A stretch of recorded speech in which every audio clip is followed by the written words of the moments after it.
اور ابو ذر غفاری رضی اللہ تعالیٰ عنہ سے روایت ہے کہ حضور پاک صلی اللہ علیہ وآلہ وسلم نے فرمایا کہ کسی بھی نیک عمل کو حقیر مت سمجھو، کوئی بھی نیک عمل ہو اس کو حقیر مت سمجھو، اگر یہ نیکی ایسی ہو کہ تم اپنے بھائی کے ساتھ اگر ملاقات کرو بے وجہ طلیق تو خندہ پیشانی کے ساتھ اس کے ساتھ ملاقات کرو۔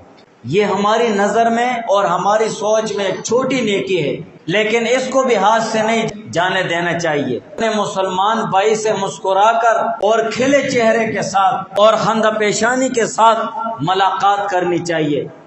جب تمہیں یہ محسوس ہو کہ میرا یہ مسلمان بھائی میرے اس عمل سے خوش ہو جائے گا، اس کی دل جوئی ہو جائے گی اور اس کو ایک سکون ملے گا، تو اس کے ساتھ خندہ پیشانی کے ساتھ ملاقات کرنی چاہیے۔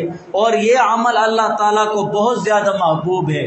نیک عمل کوئی بھی نیکی ہو وہ صرف نماز، روزہ، ذکر اور تسبیح میں منحصر نہیں ہے، بلکہ زندگی کے ہر قدم پر نیک عمل موجود ہے۔ صبح سے لے کر شام تک ایک مومن مسلمان اپنا ہر عمل وہ اس کو نیکی بنا سکتا ہے۔